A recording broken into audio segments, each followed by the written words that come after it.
Hey guys, welcome to wheels and miles. मेरा नाम अनिकेत है और आज मैं आपके लिए लेके आया हूं एक true ownership experience of the Tata Tiago. ये इंडिया की one of the most loved hatchback car रही है और ये कह सकते हो कि इस गाड़ी की वजह से टाटा मोटर्स का जो इंडिया में भविष्य है वो संवर चुका है। तो इनके ओनर से मिलेंगे आज, इनसे पूछेंगे सवाल। मेरे बहुत अच्छे मित्र भी हैं और मेरे साथ सवाल करने के लिए मेरे भाई अमय भी है। तो हम दोनों ही इनसे सवाल करेंगे। अगर आप टियागो लेने की सोच रहे हैं, कोई भी हैचबैक लेने की सोच रहे हैं in the segment of 5 to 8 lakh rupees, तो ये वीडियो आप एंड तक ज़रूर देखिए। आपके लिए बहुत इन्फॉर्मेटिव रहने वाला है ये वीडियो। तो अभी बिना किसी देरी के हम शुरू करते हैं इस वीडियो को। Let's go.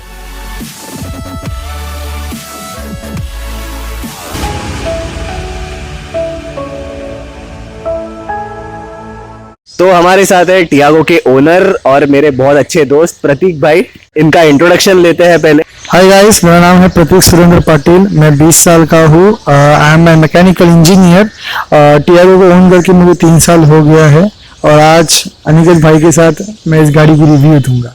और हमारे साथ है इनको सवाल पूछने के लिए मेरे भाई भी है। हम दोनों मिलकर सवाल पूछेंगे इनसे, क्या टियागो कैसी है चाल चलन में। तो सबसे पहले इनसे पूछते हैं कि ये गाड़ी कितने साल पहले ली? टियागो मैंने 2017 में ली थी। ये टॉप एंड मॉडल है, XZ है ये। और तभी मुझे करीब कुछ 5 to 6 लाख में पड़ी थी, क्योंकि उस टाइम एज पर न्यूज़ ये बेस्ट हैचबैक करके थी और मुझे इसे गांव में भेजना था क्योंकि ज़्यादा यूजेस नहीं था मेरा। और बेस्ट प्राइस के लिए उस टाइम यही थी, तो मैंने इसी कारण ये गाड़ी चूज़ की थी। उस टाइम काफ़ी सारी हैचबैक थी मार्केट में अवेलेबल ऑप्शन। तो आपने जैसे कि कहा अभी best value for money Tiago ही थी, तो क्या आपने दूसरे ऑप्शंस कंसीडर किए या फिर से सीधे टियागो ही आपने चूज करी? उस टाइम मेरे पास थोड़े पैसे का क्रंच था क्योंकि मुझे एक बजट कार लेनी थी।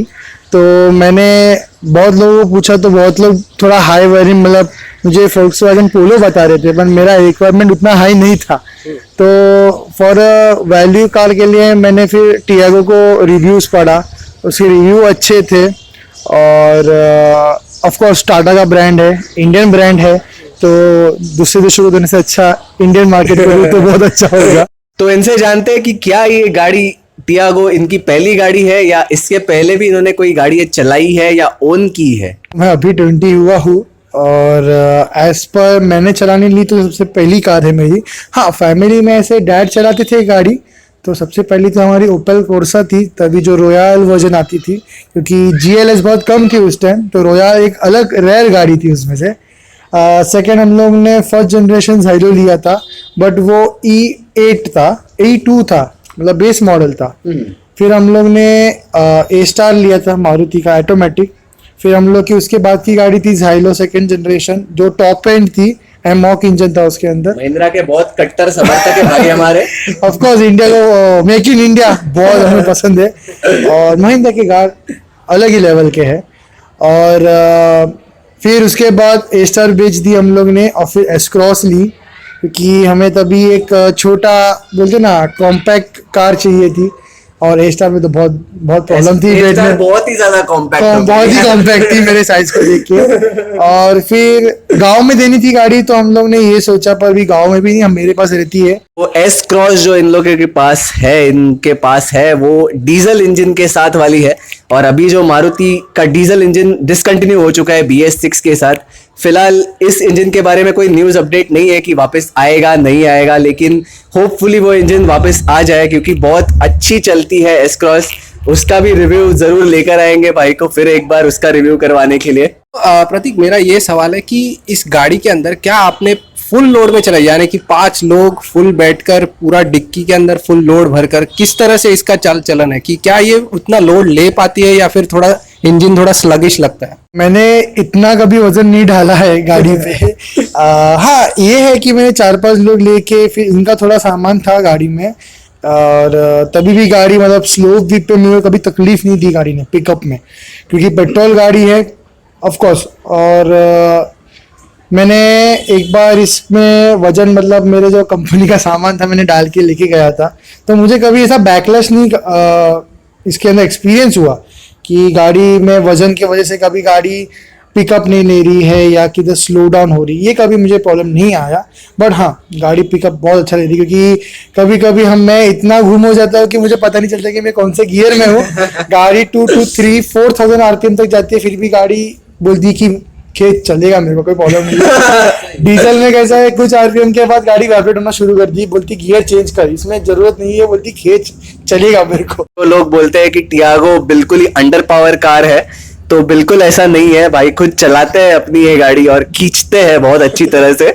और ये जैसी गाड़ी चलाते हैं, मैं बैठ चुका हूँ इनके साथ, तो ये माइलेज के लिए नहीं चलाते, मजे के लिए चलाते हैं गाड़ी। तो जैसा कि आप जानते हो कि मुंबई के रोड्स खराब ही है, तो क्या आपको लगता है कि टियागो के सस्पेंशन जो है वो इस रोड के लिए ठीक है, या कंफर्टेबल राइड देते हैं, या फिर और कुछ बेहतर हो सकता था इस सस्पेंशन सेटअप में? जैसे कि हमें पता है कि टाटा इंडियन मेकर है, तो वो जो भी गाड़ी बनाते हैं इंडिया के इन्वायरमेंट को देख के बनाते हैं।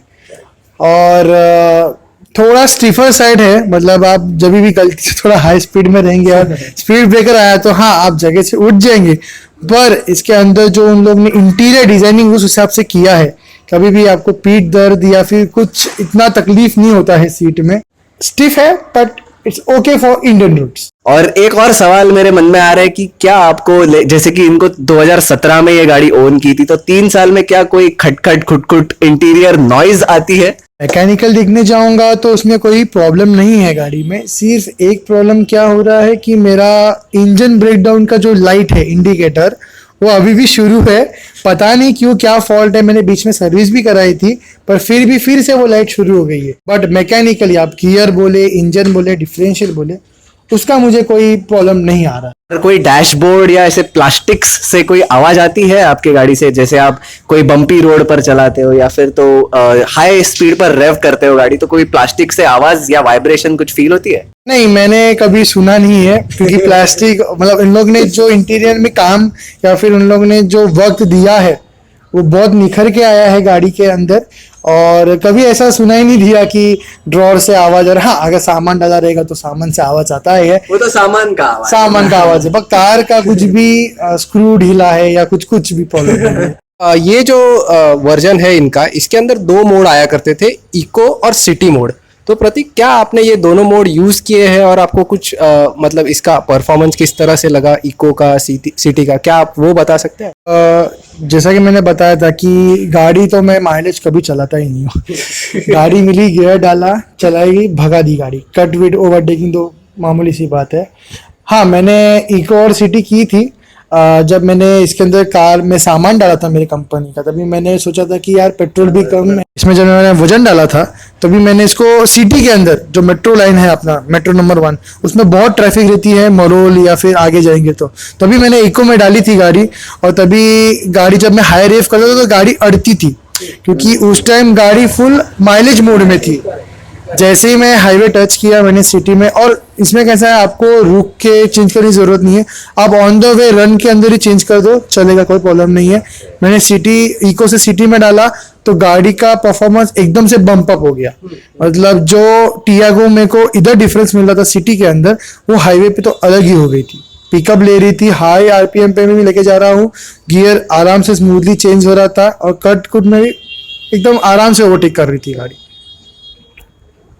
तो अभी जो टियागो आती है उसमें तो खैर ये मोड्स नहीं है, आपको ना ही इको मोड मिलता है ना सिटी मोड। लेकिन अगर आप एक यूज टियागो खरीदने की सोच रहे हैं, BS4 वेरिएंट सोच रहे हैं, तो उसमें आपको 2 मोड्स मिल जाएंगे। अगर आपको अच्छा माइलेज निकालना है तो इको मोड में चलाइए, लेकिन उससे गाड़ी पे असर पड़ेगा, आपके पिकअप पे असर पड़ेगा, पावर पे असर पड़ेगा डेफिनेटली। और अगर आपको एक एंथुसियास्ट जैसे कि हमारे भाई चलाते हैं, रगड़ते हैं गाड़ी को, वैसे चलानी है तो आप सिटी मोड में ही गाड़ी को रखिए, संतुष्ट रहेंगे। तो काफी लोग का ये कहना है कि इसके अंदर 3 सिलेंडर का इंजन लगा हुआ है और इसका परफॉर्मेंस लोगों को इतना पसंद नहीं आता है। तो मुझे ये जानना था कि क्या इसका 1.2 लीटर का इंजन जो है, जिसके अंदर 3 सिलेंडर इंजन है, क्या वो काफी है नॉर्मल यूजेज के लिए, कि क्या आपको इसके अंदर कुछ कमियां लगती है? लोग आज के मार्केट में बजट कार देखते हैं, तो ये एक बहुत अच्छा से डिसीजन मैं कहूँगा टाटा का है।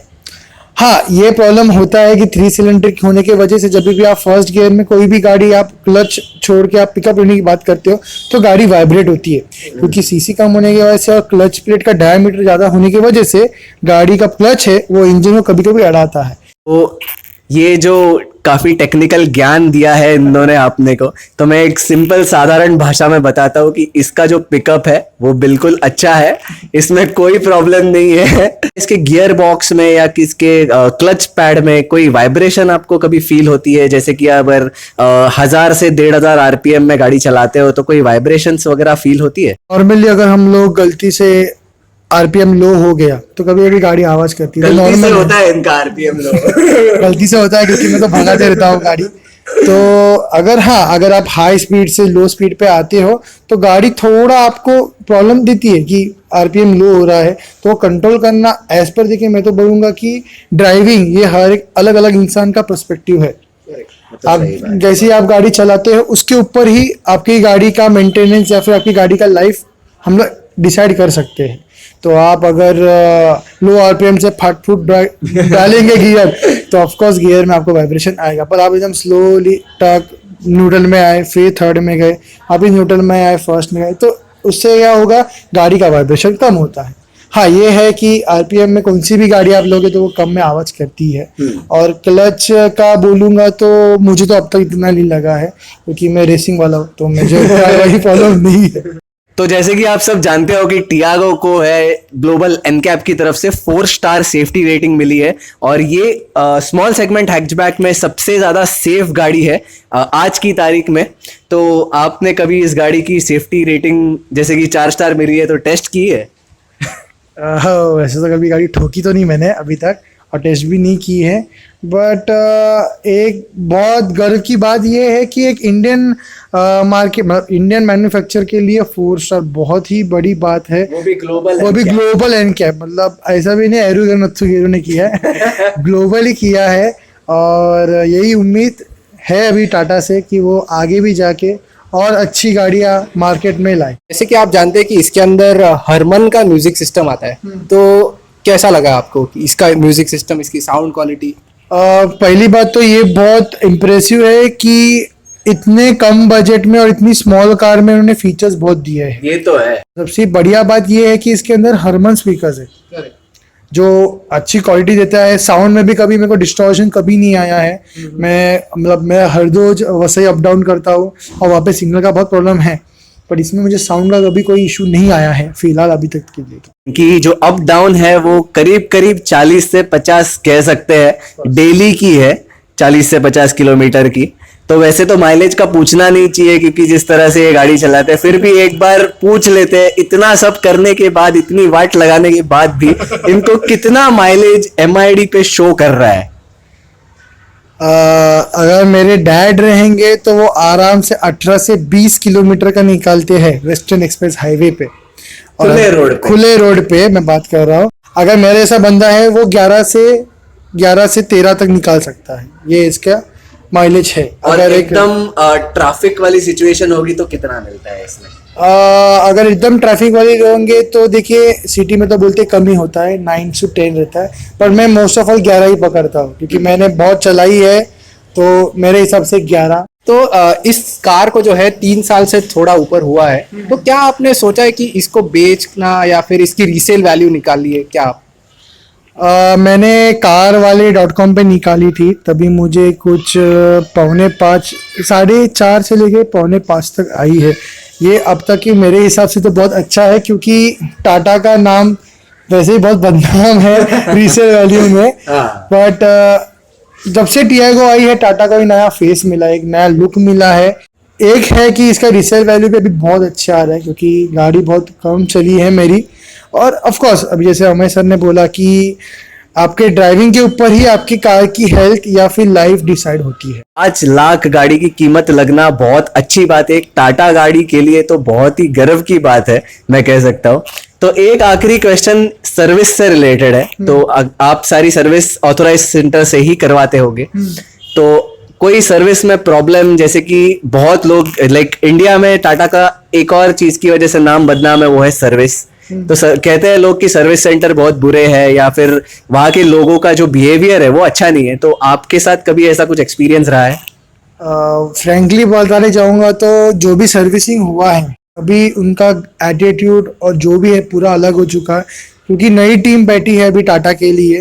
तो बिहेवियर में भी वो लोग पूरा आपको चेक करके वो लोग ही बताते हैं कि गाड़ी में क्या प्रॉब्लम है या फिर गाड़ी आप कैसे चलाते हैं, पहले वो आपसे पूछ लेंगे। ये गाड़ी चली है, मेरे को अभी तो कोई प्रॉब्लम नहीं दी है, मतलब रफ एंड टफ भी गाड़ी है। और सर्विस की बात करूंगा तो अभी वो लोग कुछ भी प्रॉब्लम रहेगा तो वो बता के आपसे काम करके देंगे, और उसके बाद एक टेस्ट ड्राइव भी वो आपके साथ बैठ के करवाते हैं कि यूजर सेटिस्फेक्शन ये लोग उन लोग बहुत मोटिव में रखा है अभी। तो ये एक बात ध्यान देने वाली है कि अगर आप एक आध सर्विस सेंटर के बारे में कुछ कहीं सुनते हो तो इसका ये मतलब नहीं कि सारे ही सर्विस सेंटर बेकार होते हैं, कुछ सर्विस सेंटर अच्छे भी होते हैं। तो अच्छी चीजें बताई है टाटा मोटर्स के बारे में, उनकी सर्विस सेंटर के बारे में जो भी है वो कोई प्रॉब्लम नहीं आई है। और जैसे कि आप जानते हो कि इनकी जो लाइनअप है गाड़ियों की वो बहुत अच्छी है, तो उस हिसाब से इनको जो सर्विस सेंटर्स में जो भी प्रॉब्लम आती है वो चेंज या रेक्टिफाई करना या फिर प्रॉब्लम को रिजॉल्व करना बहुत जरूरी चीज है, वरना इनकी गाड़ियां कोई लेगा नहीं, चाहे वो कितनी भी अच्छी हो। अच्छा है इसका क्लच, सेकंड गियर में भी अभी काफी अच्छे से उठाई है गाड़ी। हल्का सा वाइब्रेशन महसूस हुआ बट दैट्स फाइन, हमने ऑलमोस्ट जीरो कर दिया था इस कार को, स्पीड जीरो। स्टीयरिंग व्हील पर कोई वाइब्रेशंस बिल्कुल नहीं है, बहुत ही बढ़िया है। और एक चीज मैं हाईलाइट करवाना चाहता हूँ यहाँ पर कि जो इसकी सीट्स है भाई साहब, बहुत ही अच्छी सीट्स है इसमें, पकड़ के रखी है। हाँ, ये रही स्पोर्ट्स कार जैसी फील आ रही है यार। ये देख रहे हो आगे जो एस क्रॉस जा रही है, एस-क्रॉस है। ये इन भाई की एस क्रॉस है। इसका भी रिव्यू करना है भाई। बहुत ही बढ़िया शानदार है यार ये गाड़ी तो एकदम ही। ये देख सकते हो इसमें एक बॉडी कलर एलिमेंट दिया गया है अराउंड द एसी वेंट, और इसकी जो ओवरऑल क्वालिटी है इंटीरियर प्लास्टिक्स की वो भी बहुत ही अच्छी दी गई है, and it's a very good job done by Tata Motors. क्या लगता है, स्टीयरिंग एक्यूरेट है या वजनदार है, हल्का है बहुत? परफेक्ट है मुझे, मेरे हिसाब से। जैसे इसकी जो हैंडलिंग है मैं इजीली हैंडल कर पा रहा हूँ इसको। देखो हम लोग जो है बहुत ही लो स्पीड पर चला रहे हैं, बहुत ही लो स्पीड पर चला रहे हैं, लेकिन फिर भी कॉन्फिडेंस जो लेवल है काफ़ी अच्छा है इस स्टीयरिंग का। वाइब्रेशन बिल्कुल फील नहीं हो रहे। प्रतीक भाई तो हमारे कभी कभार ही पीछे बैठते होंगे। कभी कभार ही बैठता हूँ, तो मेरा पायलट सीट फिक्स है।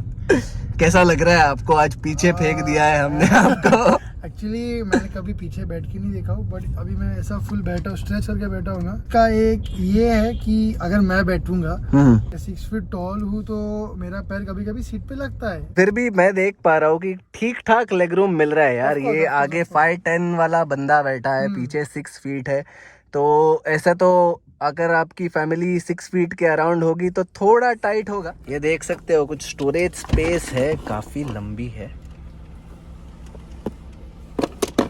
यहाँ पर bottle holder, cup holder, hand brake, gear lever भी काफी अच्छा दिया गया है, एक स्टाइलिश लुक है, एकदम हैंडी और बहुत छोटा है। यस। बताओ भाई कैसा लगा आपको चला के गाड़ी? छोटा सा ही राउंड मारा हमने, लेकिन काफ़ी अच्छा है। इसका वाइब्रेशन बहुत कम है, फर्स्ट गियर में भी काफ़ी अच्छे से उठ जाती है गाड़ी। अगर आप लाइट फुट चलाते हो तो मेरे हिसाब से बहुत ही अच्छी है कार।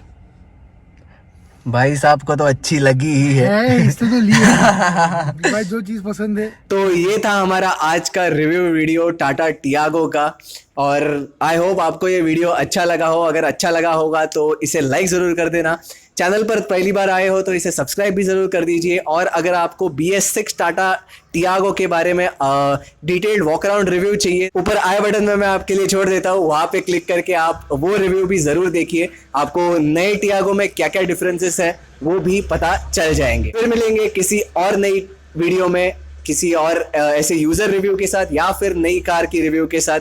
तब तक के लिए थैंक यू, गुड बाय।